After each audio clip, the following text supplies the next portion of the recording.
53-year-old man marrying a 9-year-old girl is definitely wrong. Today, in Cairo, New York, London, it's wrong because it's a violation of the law. Eudora Comnene, the wife of King Baldwin III of Jerusalem, was born in 1145. She became the wife of King Baldwin III at the age of 13. But maybe today, in some other parts of the world, is not wrong because it's not violating the law or the customs and traditions of people. And maybe in those three cities, Cairo, London, or New York, few centuries ago, it was not wrong because it was not violating anything too. So to say that something is wrong or not, you have to say it's wrong because of what? Because it's violating what? Now let's go through European palaces to see more of these cases. In the 12th century, on September 14th in 1169, a Byzantine emperor named Alexis Comnenus II married a beautiful girl named Agnes when her age was only 9 years old. It was an official and natural marriage back at that time. Also, when do people get married? Usually people get married after they finish their studies because it's very difficult to study and be married at the same time. So in the cities, you find girls getting married in the age of 22, 23 after they finish college.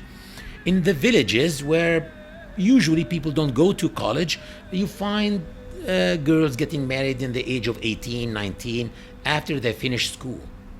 What do you think was the case when there were no schools or colleges? What were girls doing?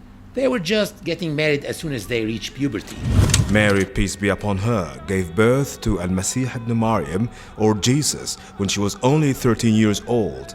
Actually, today, after 1500 years, you find in the US girls getting married by the law at the age of 13. In New Hampshire, the age of marriage starts at 13 years old for girls by the consent of their parents. In Texas, 14 years old. In Missouri and Mississippi, 15 years old by the consent of their parents.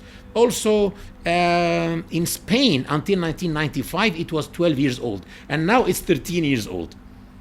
In Canada, 100 years ago, it was about 11 years old. So it's unfair to judge people according to today's laws and customs. You have to judge people whether they were doing something wrong or not according to their own laws and their own customs. To prove that that was the norm at that time, you will find many evidence actually. First of all, Prophet Muhammad was not the first man in the life of Lady Aisha. Lady Aisha, in the age of 6, was actually engaged to another man called Jubayr ibn Mut'am ibn Adi.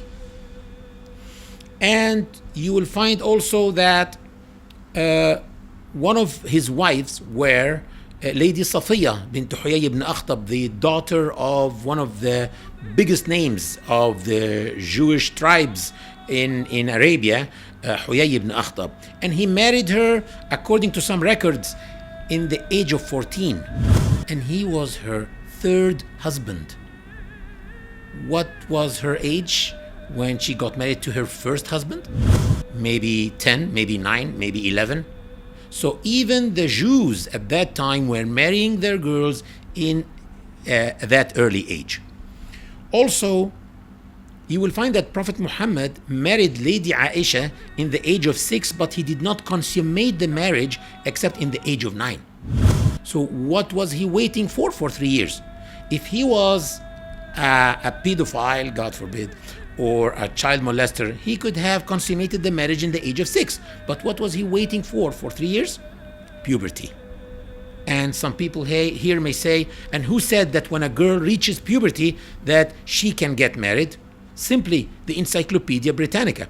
I opened the Encyclopedia Britannica, the 15th edition, volume number 26, page number 850, and I found the following definition for puberty. It says, in human physiology, Puberty is the stage or period of life when a child transforms into an adult normally capable of procreation.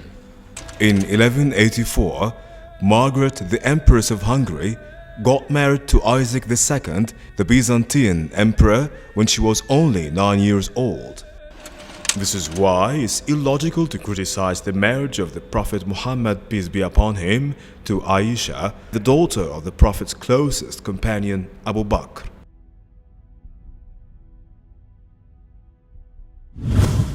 One may ask himself, did Prophet Muhammad, peace be upon him, had any enemies? You will find that the hypocrites in the Muslim community were enemies, the pagans were his enemies, and the Jews of Arabia were his enemies. And you will find that they tried by all means to tarnish his image, and they called him all the possible bad names that they can. But they did not say that he was a child molester. Why? Did they forget? That would have been an excellent way to damage this man and this new religion, but they never used it because simply it was the norm to get married to girls at that age at that time. And for those who say that she was a molested child, molested by Prophet Muhammad, peace be upon him, I ask them, do molested children love their molesters? And if you want to read the perfect love story, Shakespeare. We all know this famous British outstanding playwright and his famous play Romeo and Juliet, with which the age of Juliet, the heroine of this play, was not more than 13 years old. I recommend that you don't read Romeo and Juliet, because actually Romeo committed suicide at the end of the story. Read Muhammad and Aisha. In the very words of Aisha herself, explaining how beautiful this relationship was between her and Prophet Muhammad, peace be upon him. Lady Aisha explains that he used to race with her, and she says that when he used to drink from her glass, he used to make sure that she sees him putting his lips in the same place where she was putting her lips and to drink from the glass. Lady Aisha says that when she used to say, "Oh my God, I have a headache," he used to say, "It's me who can sense your headache in my head." Lady Aisha was so proud that he died in her arms. على رهبته المتبسم اقرأ نبي الله اقرأ وابتهل وبذكر ربك يا نبي ترنم اقرأ